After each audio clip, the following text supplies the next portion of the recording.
Ricardo, Manda lá. tu fala de qual cidade? Eu falo de Maringá, Paraná. Maringá é Rio de Janeiro? Não, Paraná. Paraná. Paraná. Ok. Então, a primeira pergunta, então, aqui. Deixa eu ver. Um seguidor falou que não tem opção de mandar pergunta. Deixa eu ver. Mas acho que tem sim, né? O comentário tá aberto para mim aqui. Estranho. Tá. Mas vocês podem mandar comentário, então, que eu tô pelo computador, eu consigo ver aqui também os comentários, tá? Eu separo aqui. Tá bom, pessoal? Vamos lá, então. Ricardo, primeira pergunta. Como que você chegou nesse assunto de teorias de conspiração? Legal. Bom, eu tenho 47 anos, né? E a maior parte da minha vida eu fui uma pessoa totalmente cética.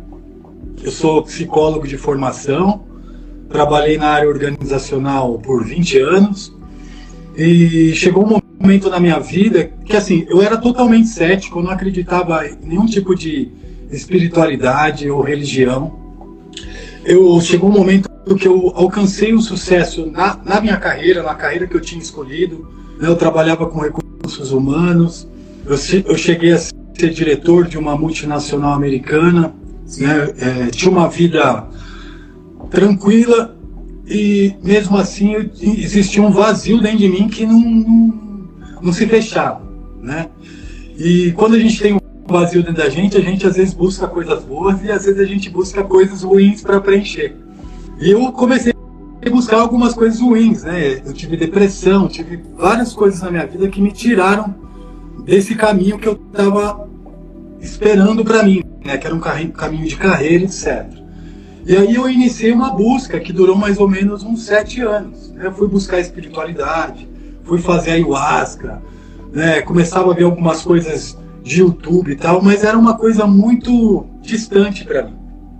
Só que a minha vida foi chegando num momento que ela foi se apertando muito, né? Que eu estava meio perdidaço assim.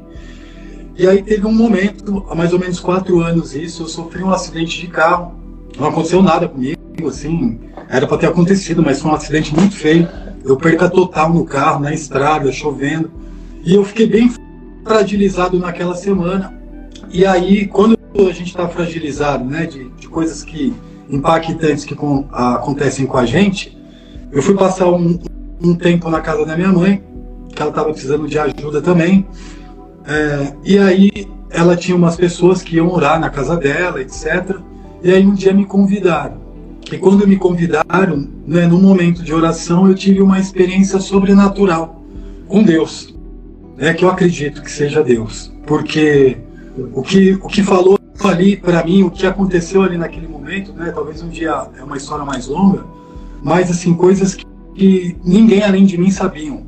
Coisas que ninguém, nem minha mãe, nem ninguém, coisas que estavam lá no fundo do meu pensamento e que aquela voz falou comigo e que falou para mim aquilo, para que eu tivesse certeza de que era algo sobrenatural. Eu não sabia o que era ainda, né? Eu sentia a atmosfera da sala mudar, eu sentia um calor dentro de mim que me fez ter reações diferentes da que eu tinha.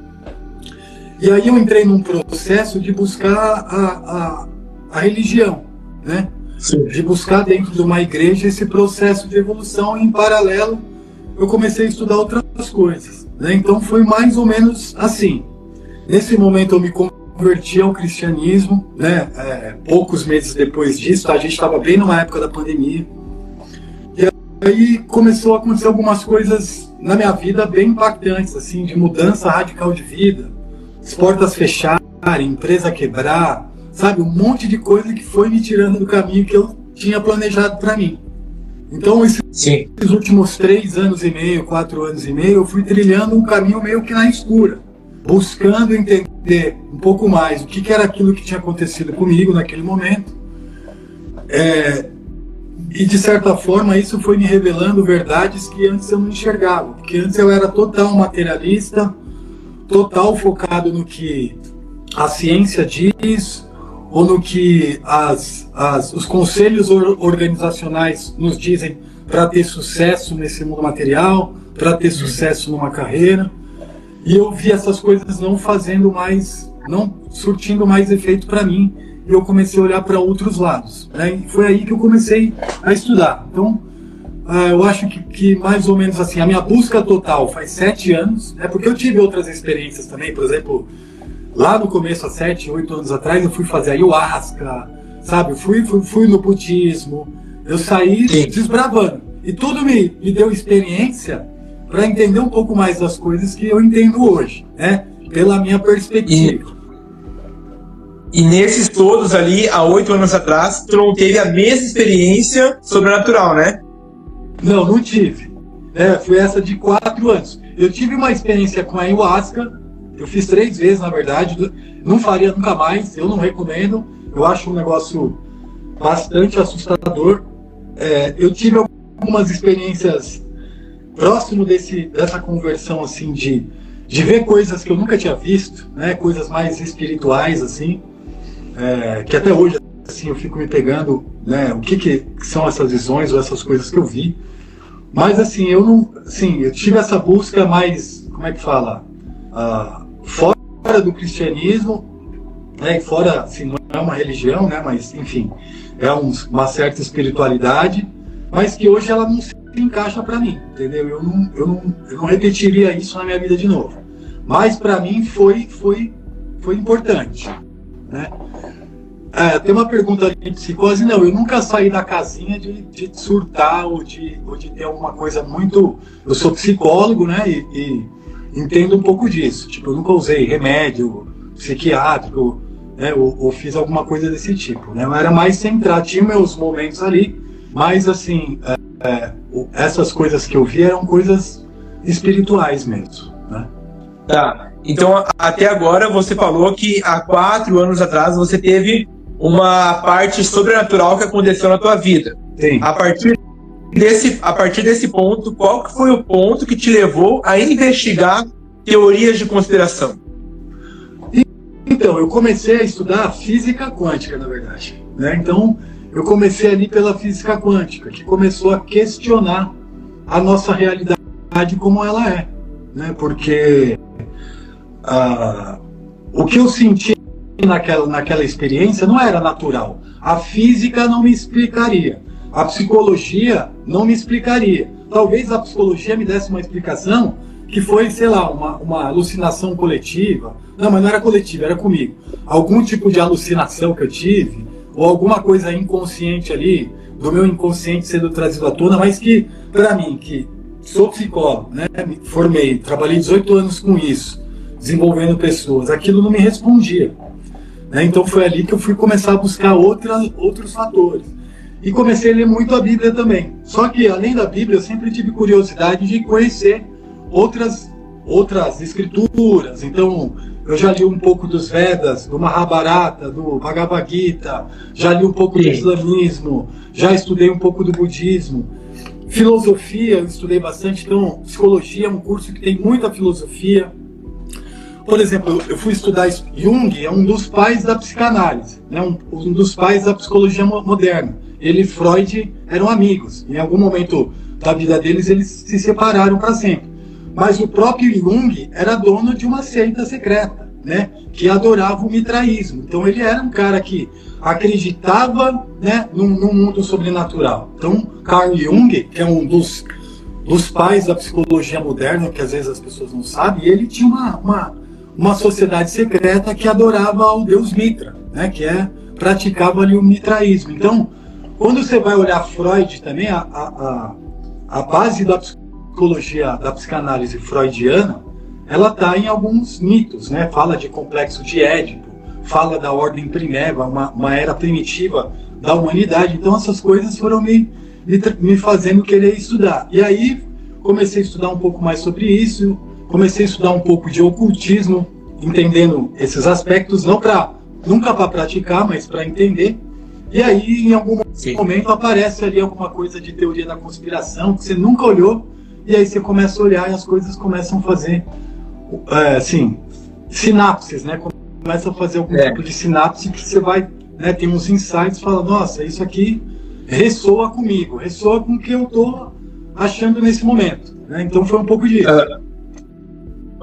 Pessoal que está na live agora, vocês que fizeram perguntas, eu destaquei ali, já coloquei aqui numa nota separada para mim fazer depois as perguntas, tá? Então continuem na live até o final, suas perguntas serão feitas. Continuando, Ricardo, quando você então chegou e investigou uma parte do ocultismo, agora que você sabe que o ocultismo nada mais é do que o próprio conhecimento que Deus e os anjos também tinham no céu, você acha que o ocultismo é uma parte maligna ou é uma parte de conhecimento que a gente não deve ter ou deve ter? É uma pergunta bem complexa, né? Eu acho que assim, Jesus mesmo falava, né? Não jogai pérolas aos porcos. Então assim, como é que você vai distribuir um conhecimento que está no alto nível se as pessoas não dão a mínima para isso? Não estão preocupadas com isso. Se fosse nós, né? Pegasse todo mundo que está na live aqui, eu e você, e a gente tivesse um conhecimento incrível na nossa mão e falasse, ó, esse conhecimento pode ser usado para o bem ou para o mal. Vamos liberar para todo mundo ou vamos mantendo aqui entre nós e a gente vai decidindo depois? Não é uma pergunta complexa de se fazer? Né? Então, você sabe que tem muita gente má, que vai usar para o mal, que vai usar para o benefício próprio, que vai usar para destruir outras pessoas. Você larga esse conhecimento para todo mundo ou você mantém ele fechado e vai dando para aquelas pessoas que são iniciadas e que, de repente, apresentam alguma característica de caráter, de índole, que você fala, não, esse cara é confiável, dá para ir soltando. Então, não sei. Eu acho que a gente fala de sociedades secretas, o próprio cristianismo no início era secreto, era perseguido, né? Então, assim, eles tinham que se reunir secretamente. Então, a gente é uma pergunta difícil de julgar, né? Eu sei que pessoas usam para o mal e sei que pessoas possam usar para o bem. Se a gente olhar os últimos 5 anos da humanidade, é só mal, é só guerra, nunca teve um período sem guerra.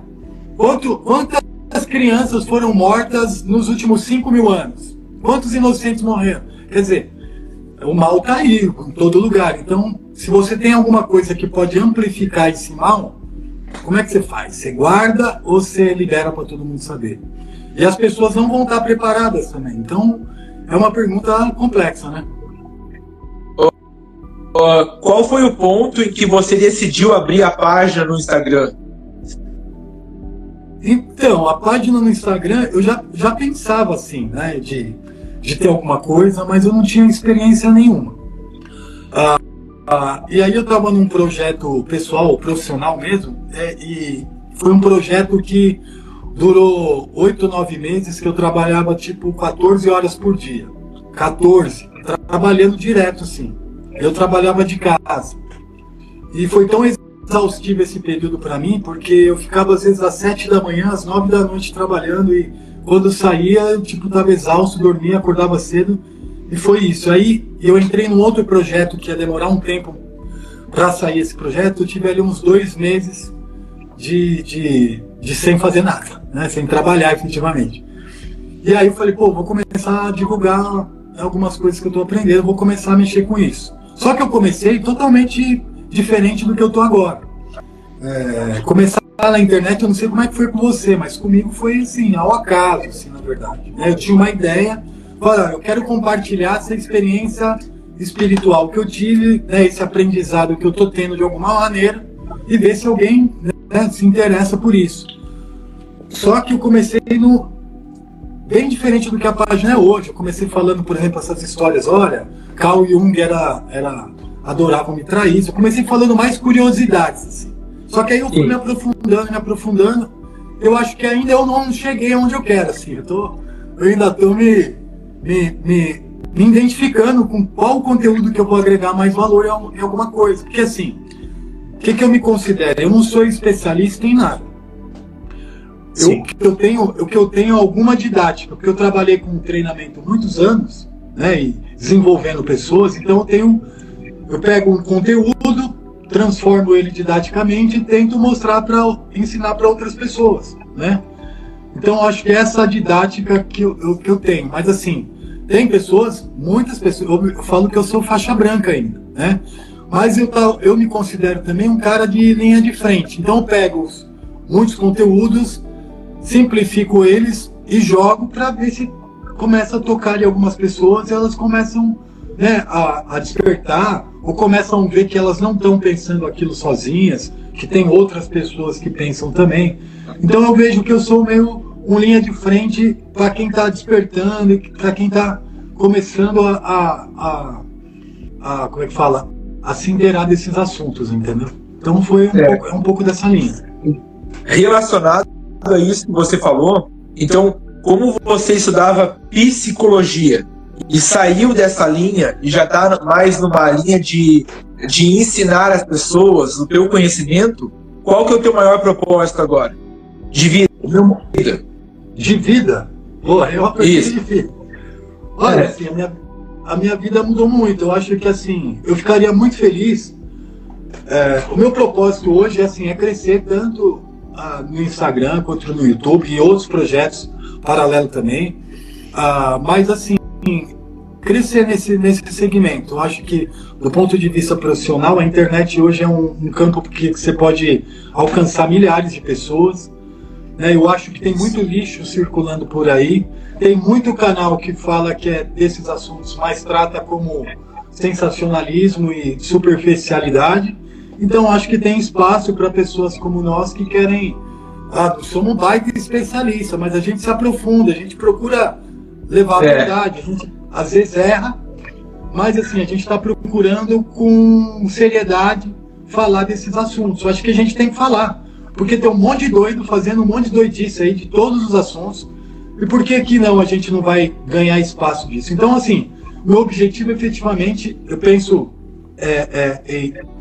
em fortalecer o canal no Instagram. Eu tenho um canal lá no TikTok. TikTok eu não consigo trabalhar lá porque, assim, todos os meus vídeos ele bloqueia. E o YouTube está indo no passo de bebê. O YouTube é muito legal, sim. A experiência que eu estou tendo lá de feedback das pessoas é bem bacana, mas ainda o algoritmo não distribui o meu material, né?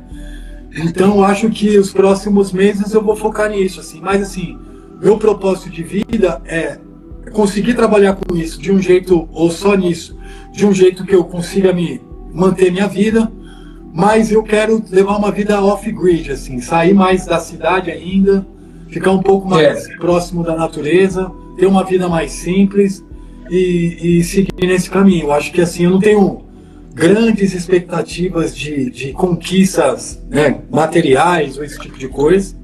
Depende do momento também, né, mas eu penso em evoluir espiritualmente e poder me firmar nesse campo, né, que eu estou entrando aí faz poucos meses, né? Vamos lá. Agora tem uma pergunta boa para fazer, tá? O pessoal da live vai gostar de ouvir. O que é a mão oculta que muitos presidentes, líderes e até pastores fazem? A mão oculta? Isso. Aquela que eles assim, botam assim, ó. Isso aí provavelmente, entendi. Isso aí dizem que é um símbolo da maçonaria, né? É um símbolo da maçonaria. Então, eu nunca estudei a fundo esse símbolo. Tem várias fotos de presidentes, né? Que isso é um símbolo que eles mostram, né, para que eles sejam reconhecidos pelos que entendem o que aquele símbolo significa. É que nem o símbolo Illuminati, ou esses símbolos que a gente vê, é mais um deles. Eu nunca estudei a fundo qual que é o significado para a maçonaria desse símbolo, né? Mas é um símbolo maçônico, né, que é usado assim, desde sempre. Então a gente vê fotos aí de muitos presidentes americanos, ou personalidades, ou filósofos, ou cientistas antigos, né, usando essa mão oculta, mas eu, enfim, nunca estudei especificamente esse simbologia. Sim. Não sei se você sabe até mais que eu em relação a isso, mas não, é que essa pergunta ia levar nós ao assunto lá da parte dos Rockefeller e da agenda da ONU 2030. Uhum. Tá, então a próxima pergunta. Você tem algum relato na Bíblia sobre sociedades secretas que tem a ver com o assunto que você estuda hoje? Na Bíblia? Isso, alguns que você já viu. Sobre sociedade secreta, não sei se eu entendi a pergunta. Explica aí pra mim. Por exemplo, você disse que estudou ali sobre o Jung. Ele tinha uma sociedade secreta que não era muitos que sabiam, né? Uhum. Tá, isso na parte de psicologia, correto? Não, ele foi fundador da psicologia, mas isso não tem nada a ver com psicologia. Tá. Ele tinha uma sociedade secreta, né, que era financiada até, se eu não me engano, pelos Rockefeller. Eu acho que ele foi casado com a filha do Rockefeller, depois a gente confirma aí. Mas ela chegou a dar $1 milhão para ele naquela época, sei lá, 100 anos atrás, ou mais que isso. Então era muito dinheiro, né? Então ele fundou essa sociedade aí e tinha essas práticas mais ali elitistas. Mas agora a tua pergunta em relação à Bíblia eu não entendi. Tá, deixa eu te mostrar aqui, ó. Eu não sei se você já viu aqueles versículos no livro de Ezequiel que falam um pouco sobre a parte do ocultismo, que tem a ver com essas sociedades secretas. Não, manda bala aí. Quer ler ele aí? Pra eu lembrar? Ó, deixa eu ver aqui. O pessoal que tá na live, a gente já vai fazer as perguntas daqui a pouco, tá bom? Olha só.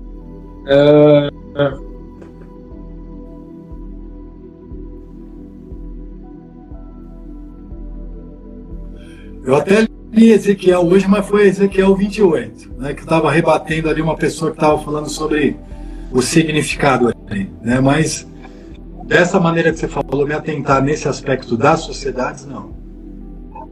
Enquanto eu acho aqui, para ti, o que é a religião hoje, no cristianismo? Mudou muito sobre o que tu ouviu falar? Cara, assim, é uma pergunta também, né, assim, eu sou um cristão não convencional, tá? Isso, então pode falar a verdade então agora. Se os cristãos quiserem me julgar e tal, eu procuro evitar o sincretismo religioso. Mas eu tenho, né, sede de buscar conhecimento e, enfim. O que eu vejo hoje de doutrinas religiosas, eu acho coisas meio que malucas, né? Essas questões das mega igrejas, ou os tipos de manifestações que a gente vê em algumas igrejas, eu acho que estão muito institucionalizadas, né? Viraram grandes corporações, né? E tudo que tem grandes corporações rola muito dinheiro por trás. Quer falar que não rola, mas rola, né? Porque rola dinheiro não só dos fiéis, a gente sabe bem disso, né? Então você vê essas grandes mega churches, né, fazendo super shows pirotécnicos, colocando helicóptero dentro de ginásios, estádios e carros de luxo. E eu não sei lá, eu acho que isso não tem nada a ver com o cristianismo, né?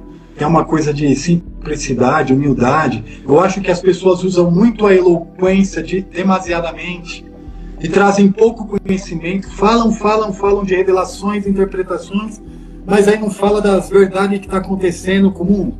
Será que Jesus, quando estava lá com os discípulos, ele não instruía eles para eles terem uma vida melhor, no sentido do que eles deveriam fazer? Será que ele escondeu tudo? Quer dizer, eu não sei, né? A Bíblia tem a maior parte ali dos ensinamentos de caráter, né? A gente pega o Sermão da Montanha. Se todo mundo seguisse o Sermão da Montanha, o mundo seria muito melhor. Mas eu vejo a institucionalização da religião, transformou em empresa. Em empresa que precisa dar lucro. Pronto. Isso. Então, são grandes empresas com filiais, milhares de filiais, que precisam manter essas filiais e que precisam dar lucro. E quando eu vejo os líderes maiores dessas igrejas bilionários ou supermilionários, eu não tenho como falar, daí eles vêm com papo, prosperidade, ganhar dinheiro é bom, Deus abençoa, tudo bem, Deus pode abençoar tudo, mas eu acho que tem algumas coisas. Se você tem uma igreja que muitos estão passando necessidade ou passando fome e você é bilionário, eu não sei se Jesus faria a mesma coisa, entendeu? Então eu vejo a religião institucionalizada. Todo mundo que está lá é ruim? Não, tem muita gente boa, mas tem o joio. Sempre vou falar isso, que nem outro dia eu recebi um comentário falando, os judeus são maus ou bons, né? Aí falou, não, o judeu é o povo de Deus, mas eu sempre falo, tem o joio e tem o trigo em todo lugar. Todo lugar. Então, assim, judeu também tem o joio e o trigo lá. Todo mundo cresceu junto, você não vai saber quem é. Quem vai saber é quando vier o ceifador e fizer a colheita. Então todo lugar que tem um cara bom, não adianta. A minha igreja não tem. Vai ter, um ou outro ali vai ter. Desculpa. Jesus, nos 12 de Jesus tinha um que traiu ele, na sua igreja não tem. Então, essas coisas que eu falo, entendeu? Então eu acho que assim, as pessoas têm que ter essa noção. Eu participo de uma igreja, eu sei que tem algumas coisas ali que não são legais, mas eu sou consciente disso. E agora, se eu vou lá cego, totalmente, e fico ainda rebatendo outras pessoas em função de religião, eu acho isso complexo. Então eu acho que perdeu esse amor. Né? Sabe o que eu gosto de ver? Eu participei de uma igreja há 2 anos. E eu ia em visita toda semana, eu ia em 2, 3 visitas em casa do pobre, casa de gente que não tinha nem janela, não tinha, era chão batido, eu ia lá, levava o violão, tocava, gastava um tempo com aquelas pessoas. Eu vejo essas pessoas lá em Miami, eu vejo essas pessoas tirando foto com o carro do ano, mas indo lá, tipo, não é nem dar dinheiro pro pobre, é ir lá e dar um pouco de alegria para ele, ou gastar um tempo dele, ou confraternizar com as pessoas que estão em dificuldade, ou que estão doentes. Né? Então eu acho que assim, se fizer mais disso, eu dou mais valor. Agora ficar tirando fotinho lá de Miami e andando de carro de luxo e falando que Deus abençoou, pra mim isso aí não cola. O que me fez abrir os olhos mesmo pra ver que a igreja não era a igreja, o corpo de Cristo, o templo de pedra, né? Não era o corpo de Cristo, na verdade, que o corpo da igreja sou eu e somos nós todos irmãos, né? Foi o próprio versículo que muitos pastores pregam. Jesus disse que não habita em templos feitos por mãos humanas, mas na hora de cobrar daí não faz sentido o versículo. Sim. Então usam muito isso, né? A interpretação da palavra muda de acordo com os interesses das pessoas também. Entendeu? Tem coisa que não dá para mudar, mas tem coisa que eles dão uma mudadinha também. Então vamos lá, olha só. Ezequiel capítulo 8, no verso 3 em diante. Olha o que acontece em Ezequiel 8, pessoal. Olha só. E estendeu a forma de uma mão e tomou-me pelos cabelos da minha cabeça. E o Espírito me levantou entre a terra e o céu.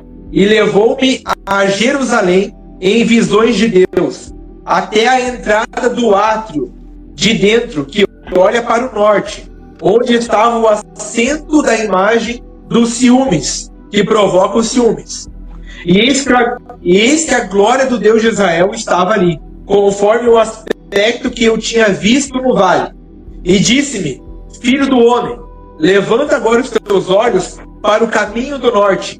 Levantei os olhos para o caminho do norte, e eis que ao norte da porta do altar estava a imagem de ciúmes na entrada.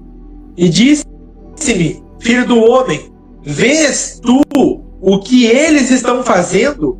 As grandes abominações que a casa de Israel faz aqui, para que me afaste do meu santuário, mas ainda tornarás a ver maiores abominações. Olha agora.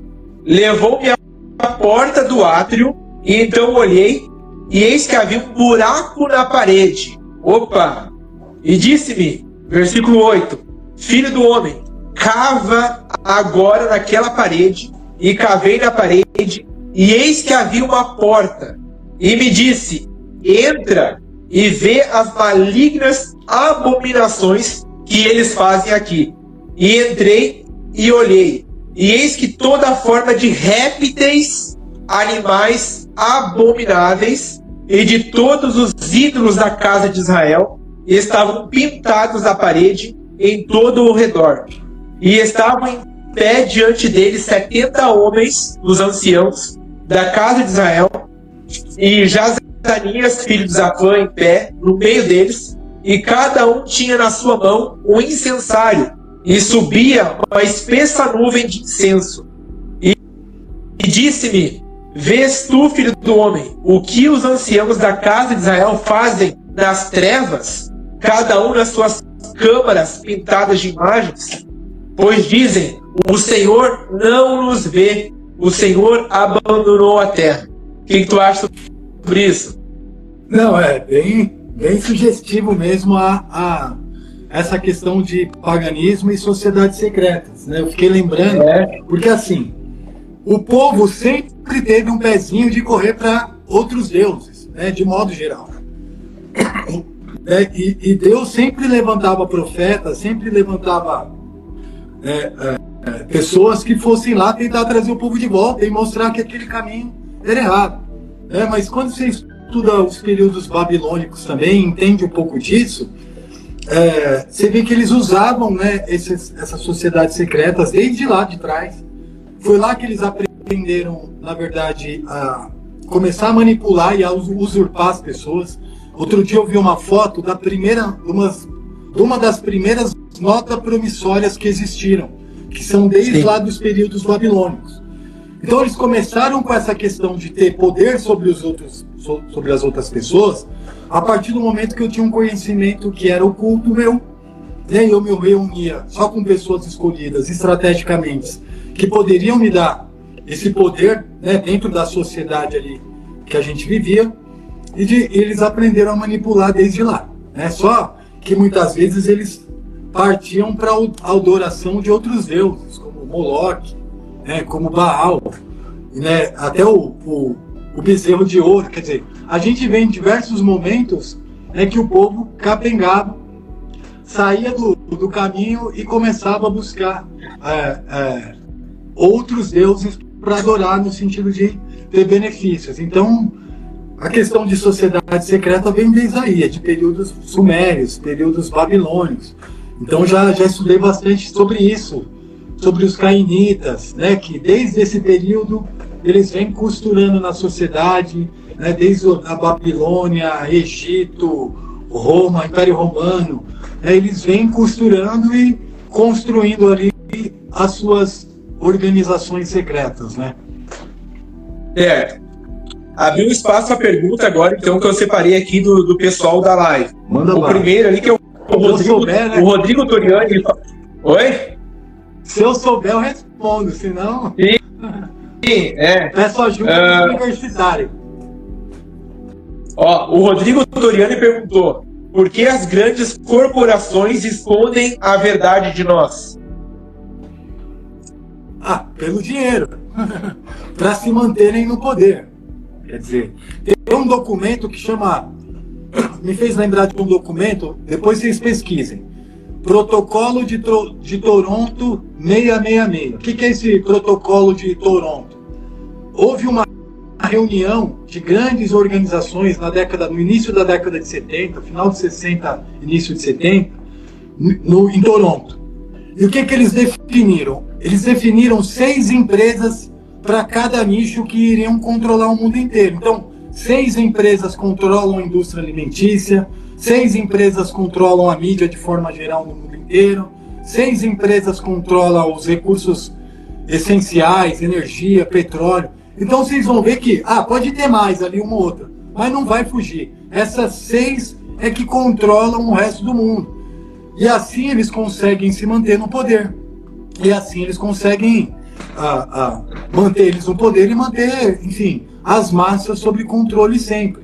Porque pensa assim, e esses caras se reúnem às escondidas até hoje, né? Teve uma reunião agora na Espanha do Clube Bilderberg, né? Que vai sempre os maiores. Sim. Tem alguns convidados de fora, mas são sempre os maiores monopólios, oligarquias enrustidas no mundo. Então eles querem se manter no poder, né? E definir o rumo da sociedade. É na Espanha e na Suíça, né? Não, esse ano foi na Espanha. E tem a outra grande reunião que acontece na Suíça lá, né? Então, talvez você esteja falando do Fórum Econômico Mundial, é isso ou não? O fórum são duas coisas. O fórum é aberto, você paga para estar lá. Eu estou falando mais do Bilderberg, que esse é fechado, é privado. Né? São só convidados dessa elite controladora da indústria mundial, de fato, entendeu? E dessa reunião dos Bilderberg, teve um rapaz que passou por lá e gravou. Não sei se você já viu esse vídeo, né? Não, fala mais aí. Eu acho que talvez você esteja confundindo com aquele pessoal da Coruja lá, não é isso? Ah, então. Esse aí é o Bohemian Groove, que aí é na Califórnia, São Francisco, que tem lá a Coruja, mas que também fazem parte aí desses grupos. Então esse que você está falando, quem viu esse vídeo, quem filmou foi um tal de Alex Jones, que é famoso, né, nessa questão de teoria da conspiração nos Estados Unidos, mas que a gente acha que ele é oposição controlada também, entendeu? Então tudo a gente tem que fritar o peixe e olhar o gato. Mas é isso, as organizações, elas querem se manter no poder sempre. Por isso elas não falam a verdade para nós. Ok. O Lorenzo perguntou antes, explica melhor o que você viu. O que eu vi nas minhas experiências? Na última ali, na experiência sobrenatural. Então, na experiência, vou tentar contar rapidão, tá? Eu era um cara cético, não gostava desse negócio de orar. Minha mãe é cristã a vida inteira, uma mulher de muita fé, muita mesmo. E aí eu tava com ela, passando aquelas semanas com ela, eu tinha acabado de passar um problema grande também. Então a gente tava junto ali. Eu fui sempre um filho muito ausente, saí de casa cedo e tal. E aí tinha lá uns casaizinhos que eram, né, 2 casais de senhores assim, né, que sempre iam na casa da minha mãe orar. E aí eles sempre me chamavam, vem orar com a gente. Eu falei, nem vou. Eu falava pra minha mãe, nem me chama que eu não vou. Eu não gosto de orar, eu nunca tinha orado, nunca. Então, eu nem sabia como é que era orar. Então, aí uma vez eu acordava muito à noite assim, e eu já estava começando a ler a Bíblia e tal, e eu acordei de madrugada e eu fui escrever uma carta. E eu escrevi essa carta como se essa carta fosse para Deus. E eu escrevi essa carta de coisas minhas para Deus, e no final eu falei, se hoje a gente já se enche de alegria só de aprender sobre as coisas de Deus, imagina quando nos vermos face a face. Porque eu escrevi isso numa carta, só que ninguém viu essa carta. Eu deixei no meu computador, e no dia seguinte, sei lá, de noite, às 7 horas da noite, esses casais vieram na casa da minha mãe para orar. E aí eles me chamaram. E quando eles me chamaram, eu falei, naquele dia eu falei, tá bom, eu vou. Aí eu fui lá, eles começaram a conversar, foi muito legal a conversa, contaram um monte de milagre. Eu nunca tinha ouvido milagre, né? Milagre de multiplicar a comida da panela, do carro andar 2, 3 meses, 6 meses sem gasolina para evitar o pobre. Eu nunca tinha ouvido. E são pessoas tão simples, tão humildes, tão sinceras ali, do interior, sabe? Pessoas que dedicaram a vida a Deus. Você fala, nossa, né? Eu sou um cara que já viajei o mundo, assim, o mundo não, né? Mas já viajei bastante, já lidei com pessoas de diferentes culturas. Eu sei, acho, quantas pessoas estão mentindo. Eu tenho um bom discernimento. E aí eu aceitei orar e começaram a contar. Tava tão gostoso o clima assim, começaram a orar. E nisso eles estavam glorificando a Deus, minha mãe, eles. E eu ali ajoelhado, de olho fechado, meio que desconfortável com aquela situação. E de repente começou, a atmosfera da sala mudou. Eu senti um calor assim, parecia que as paredes iam expandir assim, não sei explicar. E aí, em algum momento eu não conseguia mais abrir os olhos. E veio uma voz muito forte assim, e falava assim, glorifica seu Pai, você é meu. Mas muito forte, né? Uma voz grossa. E eu ali, eles, glória a Deus, glória a Deus, glória a Deus, glória a Deus. E veio de novo aquela palavra, aquela frase, glorifica seu Pai, você é meu. E aí eles falou, até me arrepio aqui. Aí, na terceira vez, assim, falou assim, glorifica seu Pai, você é meu. Quando falou isso, eu comecei como é que fala? Comecei a dar glória a Deus e senti um calor muito grande, e eu gritava assim, como se eu estivesse gritando, glória a Deus, glória a Deus, glória a Deus. E aí nesse momento assim eu comecei a chorar. E aí eu tipo, me abri para a questão da espiritualidade nesse momento. E quando eu estava de joelhos, e quando eu fiquei prostrado assim, nesse momento de pranto, muita coisa passou pela minha cabeça, mas naquele momento, quando eu parei ali, estava chorando, veio uma imagem na cabeça que uma mão ia encostar nas minhas costas, né? Eu vi como se uma mão encostasse, e nesse momento a minha mãe que estava ali pegou e encostou nas minhas costas, né? A mão, assim, sem ela saber, quer dizer, ela estava de um lado da sala, eu estava do outro. E nisso, né, uma irmã que estava lá, ela começou a cantar um canto uma linguagem diferente e tal. E quando a gente se levantou, ela virou para mim, meio tomada assim, e falou assim: olha, você não queria me ver face a face? Então, para mim, foram coisas que foram muito impactantes, entendeu? Como é que eu escrevi uma carta ali que ninguém viu, né? Sim. E uma pessoa totalmente diferente fala: você não queria me ver face a face? Então, aquilo para mim foi uma coisa muito forte naquele dia, entendeu? Então, todo o meu ceticismo ele começou a desmoronar, e aí eu comecei a me abrir para essa questão da espiritualidade. Sabe, irmão, olha só, falando com o pessoal da live agora, quando eu tava na igreja, sabe, eu fiz, por 7 anos eu fui pastor de igreja, pastor auxiliar, tá? E o que mais me deixava com uma pulga atrás da orelha é quando o pastor falava para as pessoas: vocês não têm o Espírito Santo igual eu tenho. Mas nas pregações você via os inúmeros erros que ele falava em respeito da Bíblia com aquilo que ele fazia, que só quem estava ao lado dele sabia. E muitas vezes esses pastores, né, os líderes, eles pregam para nós, para os obreiros ou para os pastores, ou as pessoas que querem fazer parte da obra, que para você ter o Espírito Santo, você tem que ser santo. Você não pode cometer pecados e nada.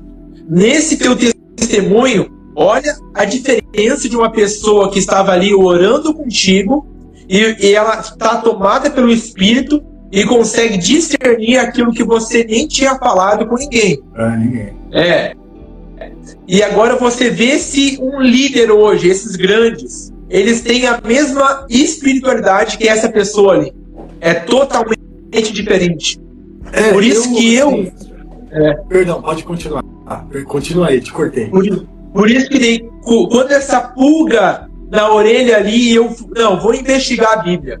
E me diziam: não, Diego, pastor, tu está estudando demais a Bíblia.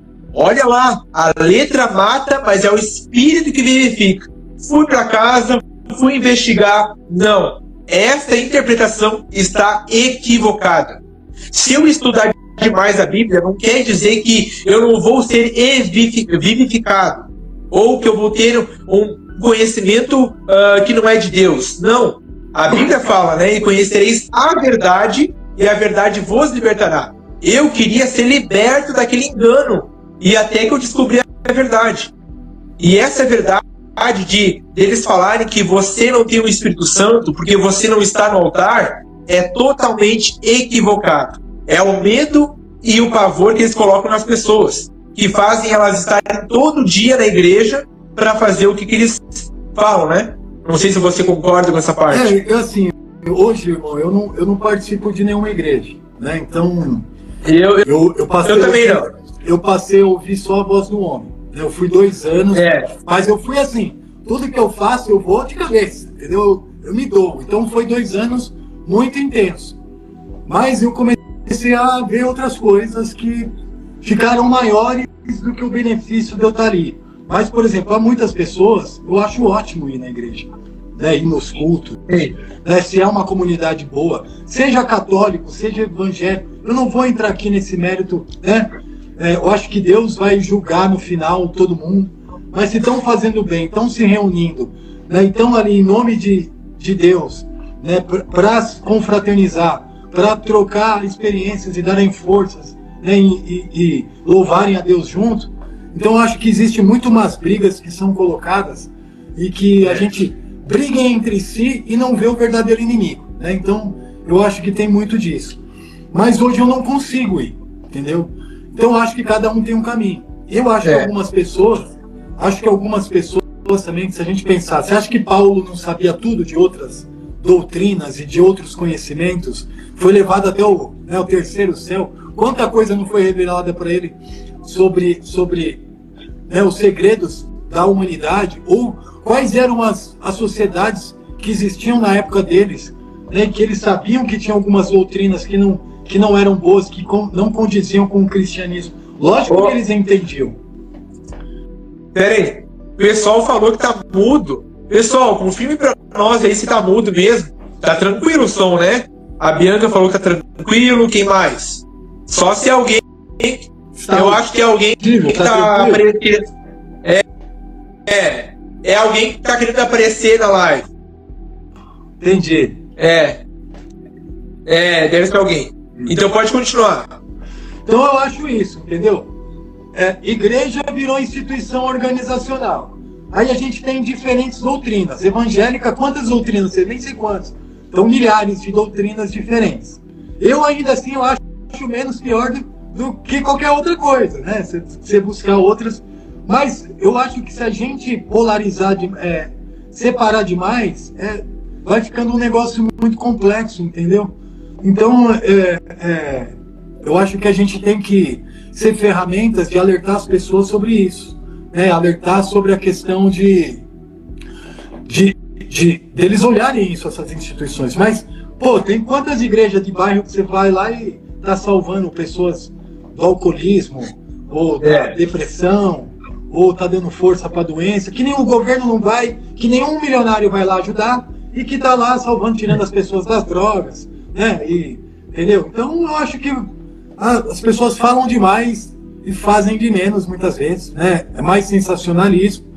Então, assim, eu gosto de igreja que visita, que vai ajudar, que confraterniza, entendeu? E aí a gente tem que tentar limando, por exemplo, a minha mãe é evangélica, mas a minha vizinha é católica, mas é uma das melhores pessoas que eu conheço, e as duas se amam e se dão bem. Por que todas as pessoas não podem ser assim, isso, né? Na paz? Vamos pegar uma parte boa, entendeu? O zero é perfeito que atira a primeira pedra, amigo. Então, eu acho que é essa questão. Né? É isso que o sistema está tentando colocar, né?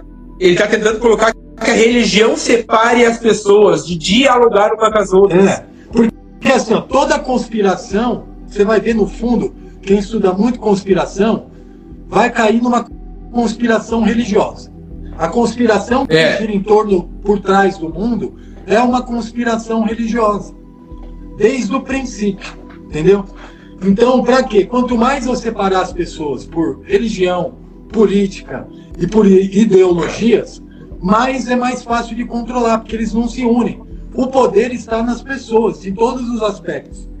De mudar a nossa realidade, de mudar, está sempre nas pessoas.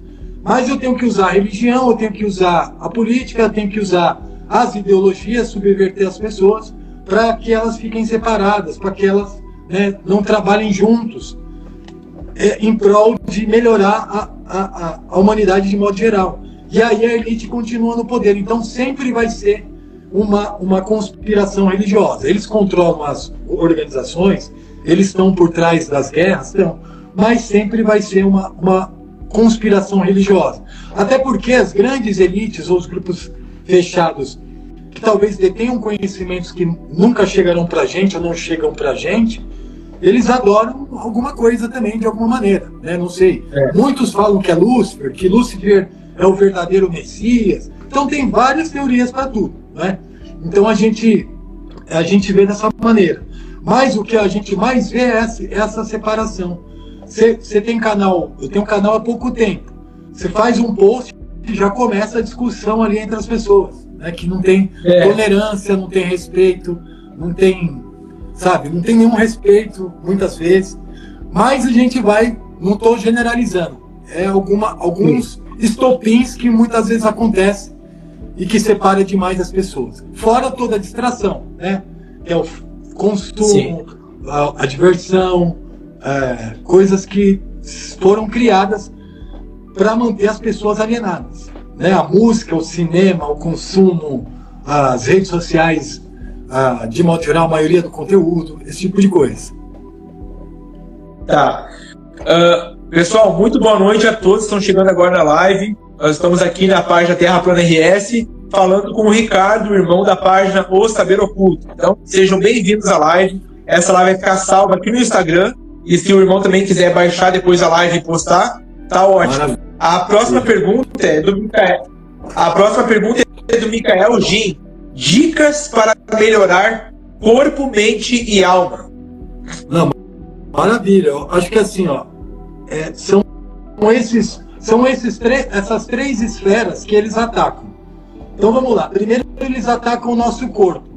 De que maneira que eles atacam o nosso corpo? Com comida que não é comida, com água, com resíduo, com microplástico, né, com remédios que não curam, que remediam, né, com carga de trabalho. A pessoa que tem lá, imagina, a pessoa tem 2 filhos, tem que trabalhar o dia inteiro, tem que cuidar da casa. Como é que vai estar o seu corpo? Comendo mal, comida com microplástico, quer dizer, vai atacar o seu corpo. Então o corpo é atacado dessa maneira. A mente é atacada, primeiro, nosso sistema de educação não é feito para desenvolver as mentes, e sim para transformar as pessoas em operários. Tanto o colégio, a escola primária, né? A escola, até chegar na primária, ensino médio, é doutrinação. Ela vai ensinar a você, vai te doutrinar a ser como eles querem que você seja. Eles vão subverter as crianças desde o início. Então a gente vê essas maluquices que estão acontecendo. Então a escola é doutrinação. E aí depois você cai para o mundo das organizações, ou cai para o mundo dos negócios, ou para o mundo do consumo. E aí entra a música, entra diversão, então vai subverter a sua mente. A sua mente ela vai ficar muitas vezes confusa. Ou vai tirar o foco daquilo que seria o melhor para você. E a questão da alma, né, do espírito, na verdade, é que, quer dizer, você não sabe nem o que você é, nem para onde você vai, né? Como que você vai se conectar, né, com coisas mais elevadas espiritualmente? Eu acho que muitas vezes Deus tem misericórdia e dá essa força para nós. Então é isso, acho que a primeira gente... Não vou virar um cara totalmente... vou comer tudo certinho, não, mas assim, se preocupar com essas coisas.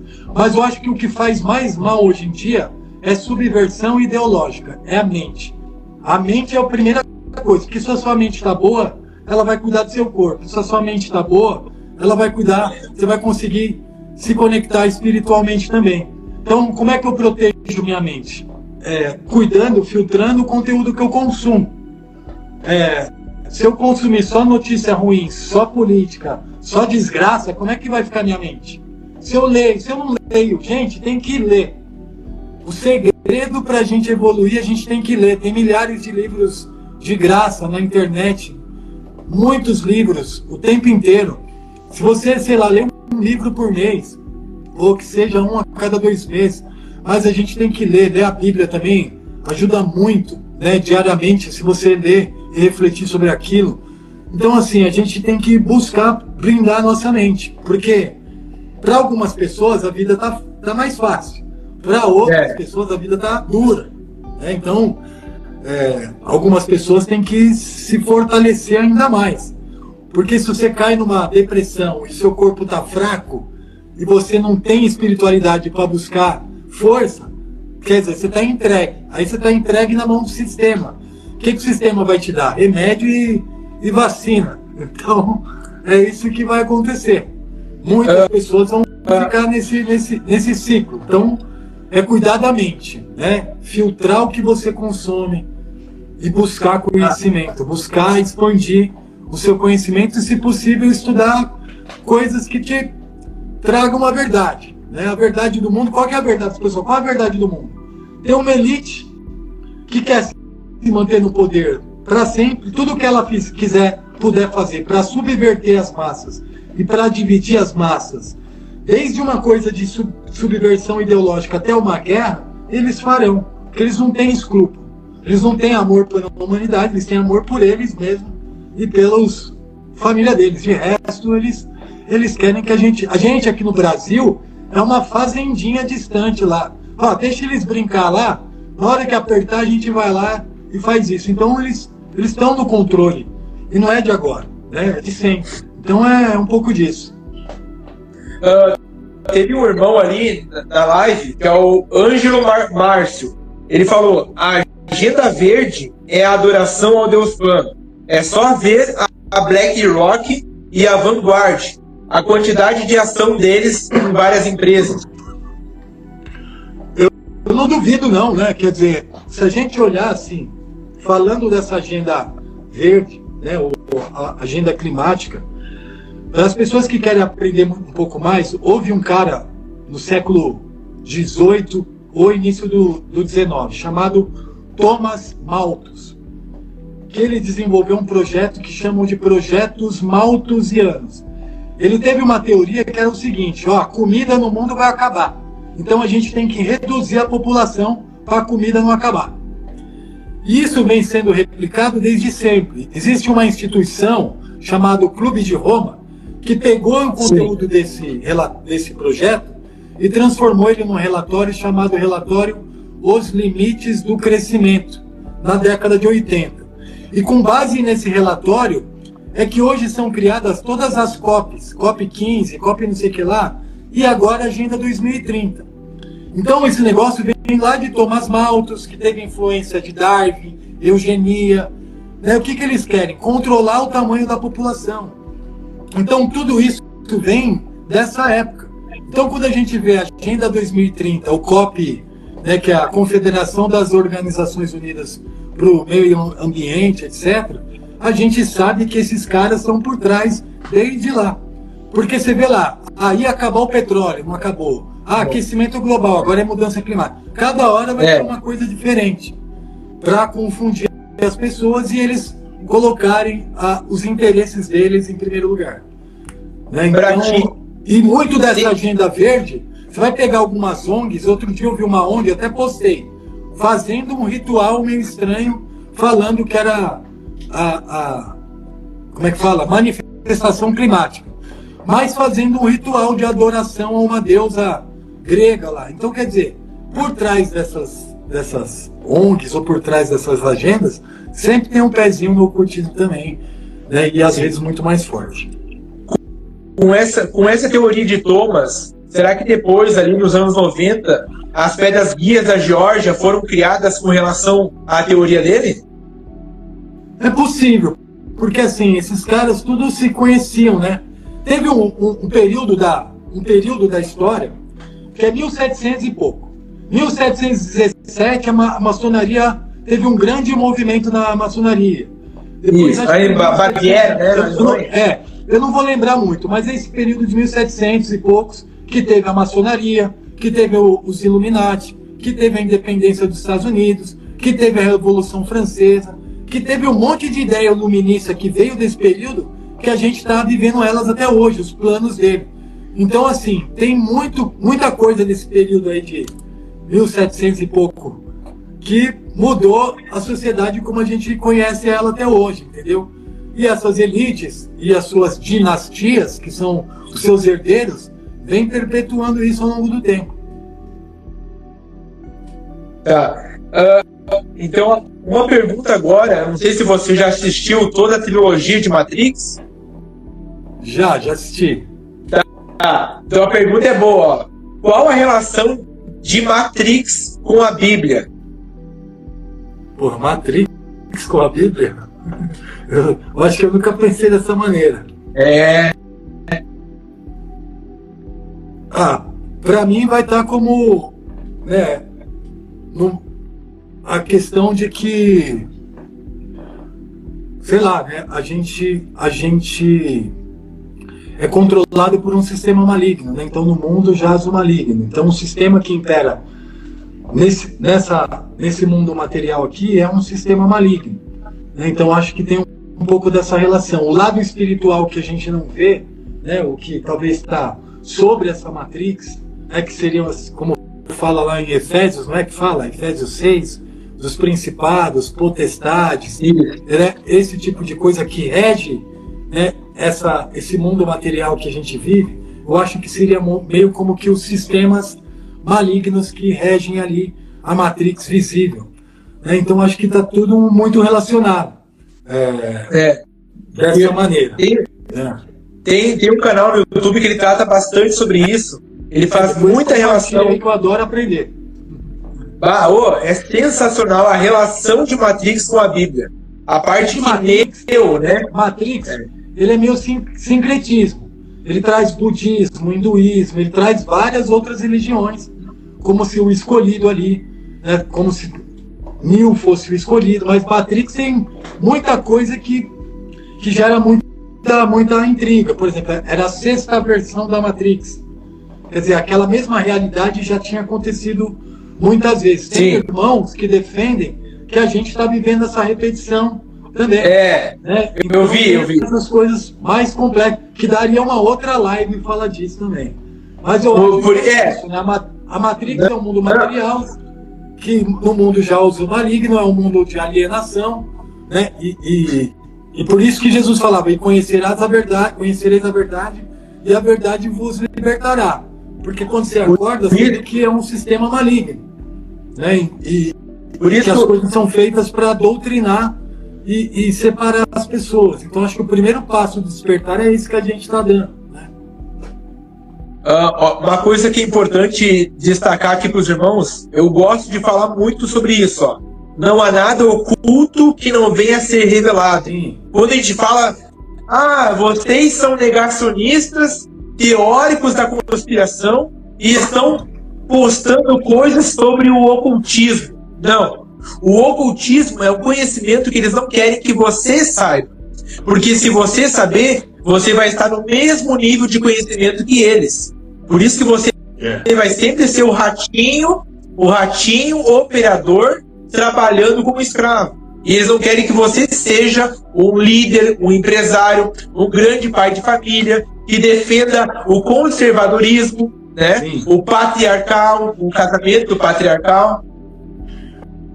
Até tem eu estava procurando aqui para até comentar assim, que tem coisas que a gente fica um pouco com receio de falar ou com dúvida, mas assim, eu li um livro de 1800, um livro bem antigo, não tem em português ele, é um livro impresso, né, uma linguagem bem diferente, mas que ele abordava, por exemplo, não tem aquela Mateus 6:22, que fala assim, os olhos são a candeia do corpo, se os seus olhos forem bons, todo o seu corpo será cheio de luz, certo? Quando você vai ver a tradução, nunca foi os olhos, entendeu? Falava o olho, a tradução não é no plural. Então, por exemplo, esse livro abordava, que falava assim, quando estavam falando que se o seu olho for bom, estava falando o olho do espírito, não os olhos da carne. Aqui, que estava falando da glândula pineal. Então, se o seu olho for bom, né, todo o seu corpo se encherá de luz. Isso aí é paganismo? Eu não sei, né? Muitos vão falar que é. Então, assim, o que eu vejo, assim, quando você vai ver a tradução lá antiga, nunca foi olhos. Nunca falou os olhos serão. O olho é a candeia do corpo. Mas que olho que é esse? É o olho material ou o olho espiritual? Então tem segredos que a gente não sabe, né? E que a gente, que é mais curioso, a gente procura saber. Eu acho que é por esse lado, entendeu? Sim. Você já viu isso? Você já pesquisou sobre isso ou não? Sim, é que, pessoal, como que a gente vai entender a Bíblia se a gente não estudar um pouco mais a fundo o que é a Bíblia? A diferença dos pastores de hoje, ou do pessoal de hoje, é que a gente lê a Bíblia em português, né? A gente lê a Bíblia em português, nosso português veio do latim, está todo modernizado as palavras. Quando você vai pesquisar a palavra original, é totalmente diferente. Por isso que eu prefiro acreditar naquilo que eu estou lendo no mais perto do original. O original a gente não vai ter acesso. E isso é verdade, tá? Mas o mais perto do original a gente pode ter acesso. E não são essas Bíblias de hoje, Ferreira de Almeida. Que quem sabe o símbolo do Ferreira de Almeida sabe que ele faz parte da sociedade bíblica. Então, assim, Hoje tem sites de Bíblia interlinear. Ela mostra 30 versões do mesmo versículo. Então é legal. Você vê a origem, você vê lá o aramaico, o hebraico antigo, ou até mesmo o inglês, que é diferente do português. Então, assim, a gente vê como algumas palavras que coloca no plural, ou muda o sentido, muda a interpretação. Então o que a gente faz é querer entender isso, né? Sendo que, assim, muitas vezes traz mais sentido pra gente. Quem é detentor da verdade? Todo mundo vai falar, né? Quer dizer, então a gente está buscando por nós mesmos. Eu acho que é um pouco disso. Vamos lá, então. Agora a pergunta boa, pessoal que está na live, preste atenção, ó. Quais os planos da agenda ONU para a humanidade?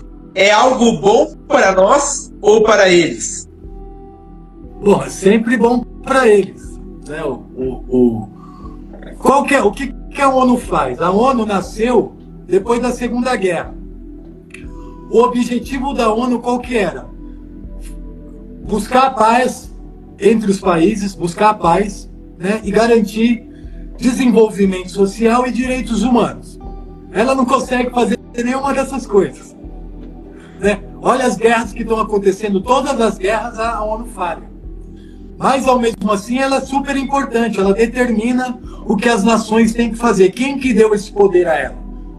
Eu tenho uma teoria de que, né, a ONU é uma é a besta que veio do mar, né? Quer dizer, quem que dá o poder a ela, para ela se colocar sobre as nações? Então, por que ela tem esse poder se ela não resolve efetivamente as coisas que elas deveriam resolver? Olha aí a OMS, né, a papagaiada toda com relação à pandemia.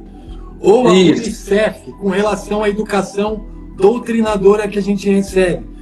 A diplomacia e os acordos de paz nunca saem dela. Quer dizer, então assim, aí eles têm 17 objetivos. Não sei se vocês já viram esse desenho aqui, ó. Vou mostrar aqui, acho que vai dar. Então, dá para ver aí? Sim, ó, o pessoal do chat está vendo? 17 objetivos aí, ó. Então são 17 objetivos. Se vocês procurarem aí, vocês vão ver que tem 17 objetivos. Quando a gente olha esses objetivos, por exemplo aqui, ó, acabar com a fome, fome zero. A fome é institucionalizada no mundo. A fome precisa existir para que haja diferença entre os países, então é institucionalizado. Aí eles falam, vamos acabar com a fome.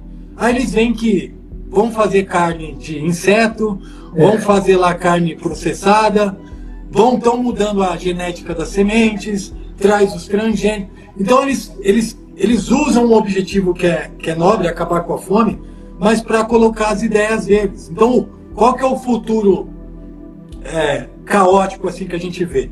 Eles vão controlar os alimentos, todos, principalmente como produzir esses alimentos. Eles vão controlar a água do mundo, daí a água vai virar mais valiosa do que ouro, né, no futuro. E vão controlar a nossa saúde e vão controlar a nossa locomoção, onde a gente pode ir, quando a gente pode ir, vai controlar o nosso dinheiro. Então, no futuro, não sei quão distante esse futuro, mas no futuro, se você não for de acordo com o governo, ele corta seu crédito social, ele não te deixa sair porque o carro é autônomo, você não vai poder sair para outros lugares porque o seu passaporte não vai autorizar, vai ter barreiras até mesmo regionais.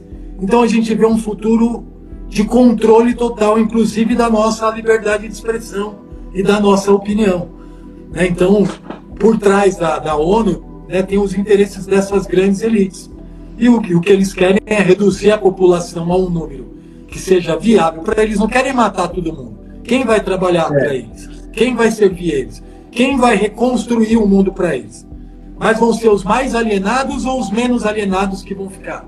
Quem você escolhe? Se você é inteligente, você quer que a massa alienada fique ou que fique as pessoas mais espertas e mais centradas? Então é isso que está lá, né? Então é um pouco disso que a gente especula. A gente não tem certeza de nada, mas que a gente especula, né? Do nosso lado aqui conspiracionista. que tu acha do filme de George Orwell, 1984? Indica o pessoal assistir? Não, eu acho que vale muito assistir. Foi engraçado que esse filme eu assisti em 1999, porque eu tive que fazer um trabalho na faculdade. Então eu assisti o filme e eu li o livro. Eu recomendo os dois, né? George Orwell, em 1948, ele estava imaginando como seria o futuro. Mas a gente sabe hoje que o Orwell era assim com as elites também, entendeu? Então, de alguma forma, ele era direcionado para que ele escrevesse um livro impactante e que mostrasse para a massa como ia ser o futuro. Então, qual que é o futuro de Orwell que ele falava? Existia até a polícia do pensamento. Isso. Lá eles não podiam pensar. Se ele pensasse alguma coisa, vinha a polícia do pensamento na casa dele, levava ele, fazia uma lavagem cerebral e ele voltava lá. No final, eu não vou contar o final do filme, mas vocês assistem lá. Mas a polícia do pensamento já está muito próxima de acontecer. Os algoritmos, tudo que a gente fala aqui, os algoritmos já pegam. Em muito pouco tempo, os algoritmos e as frequências vão estar pegando os nossos pensamentos também. É comum eu ver pessoas falando no canal que só dela pensar uma coisa, essa coisa já aparece para ela. Então está muito próximo deles usarem essas antenas, né, e começarem a interferir até mesmo no que a gente pensa. Né? Então, assim, vai haver um momento que vai estar tudo muito controlado.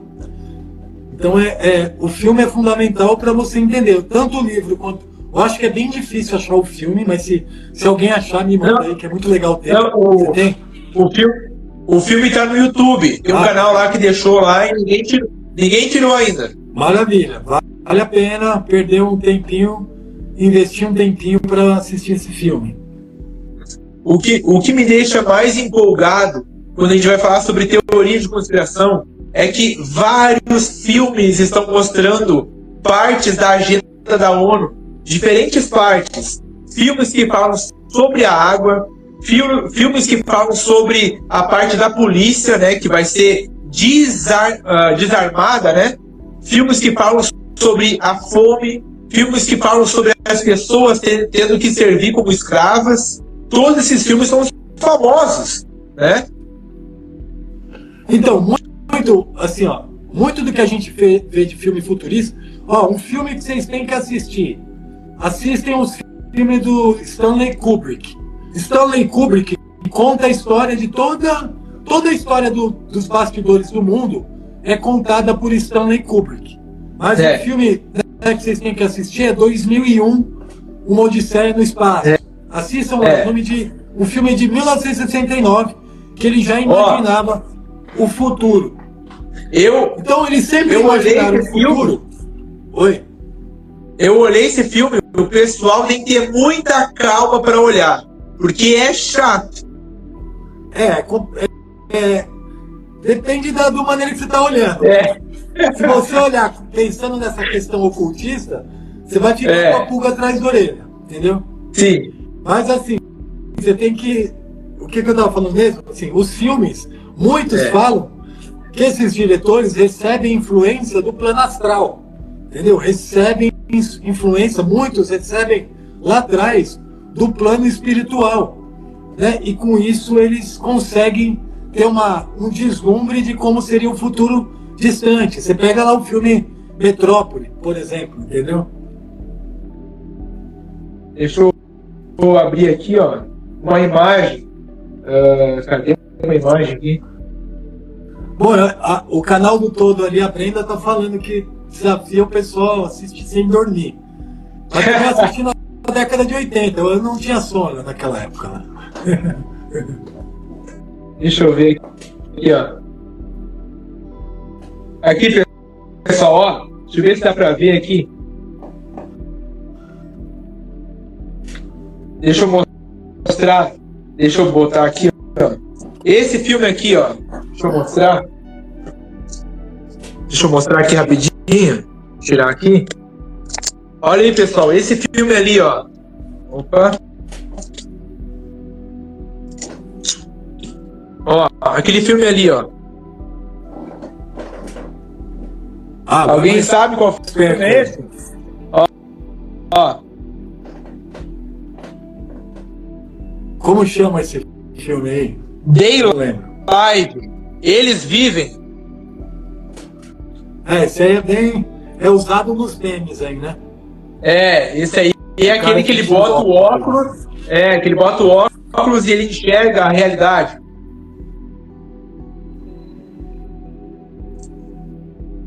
Maravilha. Eu tenho uma pergunta de uma pessoa ali. O Soci Paranormal falou: como defender o patriarcal quando se abre a mente e descobre que tudo vem do feminino? O Bruno, eu já tive com ele lá. O Bruno é bastante do ocultismo, né? Ele entende bastante aí. São perspectivas diferentes, né? Vão ter crenças que vão colocar como trazendo do feminino, né? Por exemplo, Gaia, né? Tudo vem ali. Tem algumas linhas que falam que até mesmo o Espírito Santo seria uma representação feminina de Deus, né? Então eu acho que são diferentes perspectivas, né? Agora, existe, sei lá, uma questão física ou biológica nossa, né, que sempre teve essa função do homem ser diferente fisicamente, né, para que pudesse proteger. Então, eu acho que vai muito... Eu vejo a família como uma estrutura, né, e o patriarcado, é difícil falar isso, né? Mas, assim, as elites são todas patriarcais. A questão de motivar o feminismo não é para eles. Você vê as famílias deles, são famílias bem estruturadas, gigantes, 12 filhos, tudo lá, tudo bem casado, ninguém separa, é difícil separar, separa só na morte, e eles estão controlando o mundo inteiro. Agora, pros outros, manda aí mulher trabalhar, deixa os filhos na creche, vai fazer o que você quiser da sua vida, mas as famílias dele é tudo patriarcal. Então, pode ser que, né, tenha essa questão feminina forte, mas as elites não são assim. As famílias são estruturadas, né? Você vai pegar lá as 13 famílias, né? Rockefeller, Rothschild, né? Os Orsini, Despacini. São famílias que tinham lá. Pode ter um outro que escapa, pode, mas eles mantêm essa questão da família forte. Imagina se você tem uma família de 30 a 40 pessoas, tudo unido. É quase um semi-exército ali, cara. Agora nós não, vive todo mundo separado, cada um, né? Às vezes nem da sua família protege você, quer dizer, perdemos até muitas vezes essa honra ou esse respeito familiar, e aí as pessoas acabam se perdendo no caminho. Agora, uma família bem estruturada, né? Ou seus, não estou nem falando aqui de escolhas, né? Mas uma família bem estruturada que se mantém unida, ela tende a perpetuar. Né? Eles se mantêm dessa maneira. Eu não sei se eu respondi a Sociedade Paranormal, hein? Também faz umas perguntas, hein? As perguntas capciosas, rapaz. Então, mas esse teu argumento tu não usou. Esse teu argumento de agora, tu não usou com ele naquele dia. Não, ele foi mais tranquilo comigo lá. Por isso, pessoal, que eu e muitas pessoas aqui da página defendem o patriarcado. Por quê? Porque a Bíblia fala que enquanto não nascerem os escolhidos de Deus, um número completo, não chegará próximo a profecia se cumprida, o fim de Jesus voltar na Terra. Recentemente, o nosso irmão ali, o Luiz Miguel, que tem a página aqui, ele teve um outro filho, e a postagem dele foi para aquele filho. Ele disse: tomara que muitas pessoas tenham bastante filhos, porque a próxima de Jesus a vinda de Jesus será breve daí. Eu defendo essa tese, eu defendo essa parte bíblica, que nós temos que sim ir contrário ao que a mídia fala. Vocês têm que ter um só filho, como na China ou no Japão, não sei onde é. Não, nós temos que ter mais do que um. Porque quanto mais filhos você tiver, vai ser como Jacó. José foi o último filho que conseguiu sustentar toda a família devido à fome no Egito. Eu acho que o pessoal não lembra dessa parte, né? Bem. E as ideologias que a gente vê hoje é bastante contrária a isso. Eu vi hoje à tarde um trecho de um documentário da década de 80 sobre aborto. E o apresentador falando naquela época que aconteciam 4.000 abortos por dia nos Estados Unidos. Isso é um documentário da década de 80, 90, né? Então eu nem sei como é que esse número está hoje no mundo. Então é um negócio meio assustador quando a gente olha os números efetivos em relação a isso, né? Uma última pergunta, então, da minha parte aqui para ti, depois que tu estudou todas essas teorias e chegou a fundo no consentimento, né, nos teus estudos, para você, qual o real formato da Terra? Surgiu do Big Bang ou tu acredita na criação de Deus? Então vamos lá. Eu acredito na criação de Deus, né? Por vários motivos, né?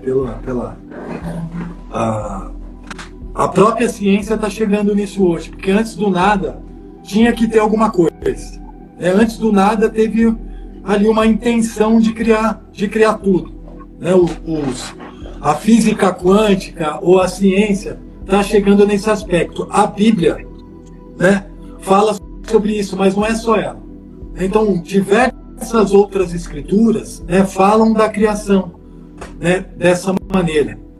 Então, assim, o que a ciência nos entrega hoje, eu não boto muita fé. As pessoas preferem acreditar, né, em algumas coisas que a ciência apresenta, mas preferem não acreditar nas escrituras antigas, né, de sociedades que foram muitas vezes mais evoluídas intelectualmente, não de tecnologia e de conforto, que a gente associa a era de ferro, a era da tecnologia, do conforto, de tudo isso, né? Mas assim, todas as outras escrituras falam de um criador, né? Porque a ciência só está certa se a própria ciência a maioria da ciência vem da alquimia, né? Tudo vem da alquimia. Então, assim, eu acredito num criador, sim. Eu sou do criacionismo e não do evolucionismo. Essa história da evolução é sem pé nem cabeça, né? As pessoas ficam acreditando. Teve um período entre o homem de Neandertal, né, e o Homo sapiens que a ciência não explica. Que muitos falam, né, que pode ser esse período que os anjos caídos ou os sumérios mudaram o DNA da humanidade. Enfim, tem várias teorias que podem explicar isso. Mas, de fato, assim, eu acredito que existe um criador. Quanto ao formato da Terra, que você me perguntou, eu não duvido da Terra plana. Tá? Não é uma coisa que eu duvide. Eu tenho dúvidas do formato cosmológico que é o nosso sistema como um todo. Qual é o formato cosmológico da terceira dimensão? É isso. Então, assim, eu não duvido, mas eu sou meio que nem Tomé, tem que pôr o dedo na ferida. Eu teria que pesquisar muito. Lógico que eu já ouvi muita coisa sobre Terra plana, já vi vários canais, né? Mas eu tenho outras dúvidas que ainda não me complementou. Mas eu não descarto de maneira nenhuma que possa ser, né? Mas eu ainda não, dentro de mim ainda não. Mas assim, eu sei que a ciência mente, eu sei que a NASA não foi na Lua, eu sei que a gente não tem ninguém lá em Marte, né? Isso eu sei, por quê? Eu estudei a fundação da NASA, estudei a história de Jack Parsons, estudei a Operação Paperclip. Isso. A empresa de foguete que fundou a NASA, né, era uma empresa que queria chegar a deusa de Babylon, né? Jack Parsons, vai estudar a história dele, vai ver como Walt Disney e Van Braun arquitetaram o início da NASA, como todos os cientistas nazistas foram trazidos para os Estados Unidos para começar a trabalhar nesses projetos, como o Stanley Kubrick, que eu falei para vocês, falsificou o voo na Lua. Então eu sei de todas essas mentiras e falo, olha, se a ciência mente em tudo isso daí, que eu já investiguei bastante, né? e sei que eles mentem nisso, por que eles mentem então? Só para ter o poder? Ou porque o formato, ou porque realmente a gente não consegue chegar nesses lugares? Então, eu acho que é isso, entendeu? Eu acho que em algum momento eu vou tomar um posicionamento mais efetivo em relação a isso. Mas hoje eu falo, eu tenho dúvida do formato cosmológico da terceira dimensão. Não sei se é a Terra ou o universo como um sistema fechado, entendeu? Sabe, a dúvida maior que tu teria que ter é que se o nosso reino ele tem essa quilometragem exata que eles usam nos cálculos. É essa que é a nossa maior dúvida. Quando eles pensam, eles ouvem falar de terra plana, eles já imaginam um lugar achatado, reto, com uma pizza, ok? Mas, se a ciência mente em vários pontos, ela também pode ter mentido no real tamanho da Terra. Sim. Eles nos dão uma quilometragem do raio e da distância total da Terra, de 40 mil quilômetros de circunferência. Mas se você pegar fotos ou dimensões de países, de continentes, você vai chegar num número muito e muito e muito maior do que isso. A minha maior dúvida, quando eu comecei a estudar o assunto Terra plana, com a parte bíblica, era sobre Apocalipse. Deus, ele disse que iria fazer uma nova terra para a cidade da Nova Jerusalém, uma cidade quadrada, com uma altura enorme, um comprimento enorme também, descer sobre a terra. Você pega os cálculos na Bíblia hebraica dessa cidade que está ali em Apocalipse, você vai ter uma cidade enorme, maior do que um estado. Como que você colocaria essa cidade lá em Israel, que eles dizem que é Israel hoje? Não faria sentido numa terra sendo esférica. E o pessoal que lê a Bíblia é cristão e ainda continua sendo enganado nessa parte. Então, assim, eu gosto muito de quem tem essa convicção que nem você tem. Eu tenho amigos ou irmãos que têm. Eu falo, gente, eu ainda estou no meu processo de aprendizado, entendeu? E eu gosto de, assim, quando eu tenho certeza mesmo, aí eu mergulho de cabeça. Mas eu não duvido do modelo plano, mas eu vejo talvez como um sistema que ainda eu não fechei na minha cabeça, entendeu? Então eu preciso de mais tempo em relação a isso. Mas assim, se a ciência mente tanto, o que eles nos escondem? Entendeu? Então, por que nos escondem há tanto tempo? Essa é a pergunta que eu faço. Esse é o ponto que mais me intriga. A Brenda falou ali, Ricardo é cético. Sou cético. Essa parte aí... Mas tenham paciência comigo. Tá. Olha, eu não sei se o Instagram não vai derrubar a live de novo, então eu já vou fazer agora aqui uma pergunta pro pessoal. Pessoal, vocês querem qual dos dois assuntos pra gente trazer numa próxima live? Conspiração de Gênesis 6 ou, melhor, assunto sobre a agenda da ONU parte 2. Vamos ver o que o pessoal vai falar aí no chat. Conspiração de Gênesis 6 ou agenda da ONU parte 2. Vamos esperar aí um minutinho o pessoal responder agora. O pessoal que tá na live, vamos ver. Será que alguém vai responder? Ajuda nós aí. Tá meio empatado aí. Vamos ver, eu tô vendo aqui no computador. 2 votos para Gênesis 6. 3 votos para Gênesis 6. A Maia Ribeiro diz que tá em cima do muro que nem você. Uma hora a gente escolhe o lado para cair. Mas vai ser o lado certo. Não, o Ricardo já tá bastante na parte certa, hein? O Gênesis 6 tá tendo mais votos até agora. Tu já falou com alguém sobre essa parte de Gênesis 6 ou não? Não, ainda não. Mas é interessante. Tu tem um resumo? Tu tem algum resumo sobre o que tu já sabe? Não, já estudei bastante, assim, já estudei um pouco, né? Mas a questão, assim, tem livros bem interessantes sobre isso.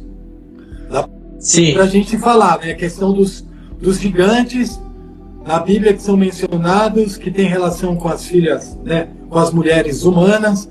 E das mulheres humanas sai uma geração, né, de gigantes.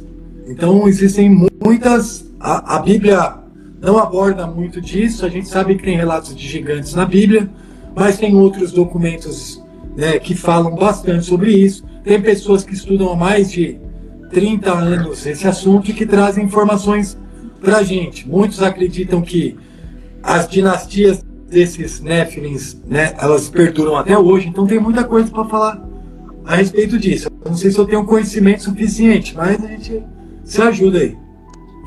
Tá. Pessoal que tá na live agora, e pra ti também, Ricardo, o que tu acha? A gente faz uma próxima live aqui no Instagram ou no canal do YouTube, onde a gente consegue mostrar imagem e vídeo? Também é uma boa, né? Podemos pensar. Eu tenho um pouquinho no YouTube lá. Eu não sei se a galera quer lá, mas dá para pensar. Eu faço meu canal, que nem a Brenda falou. Se for sobre o Gênesis 6, tem que ser uma live zona. E o perigo é do Instagram derrubar a live e a gente não saber, né? Sim. Mas a gente consegue definir, a gente informa o pessoal aí. O que você acha? Tá.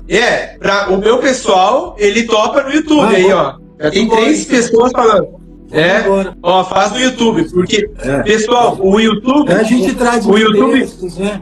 Para apoiar a nossa discussão, traz informação, traz foto, traz outras coisas que ajudam a sustentar. Porque a gente, como eu falo, não somos especialistas, somos curiosos com alguma informação a mais, né? E algum direcionamento a mais. Mas a trazer ali na tela ajuda bem. Pessoal, eu até consigo fazer a live no YouTube e no Instagram, tá? A gente até consegue. O irmão, ele pode entrar pelo YouTube no computador e a nossa live ficar transmitindo pelo celular no Instagram. Vamos tentar. Vamos tentar no YouTube, ver se a galerinha vai pra lá. Tá, então, Ricardo, te agradecer aqui pela tua presença nessa parte 1 da live aqui. Na verdade, foram 2 partes, né?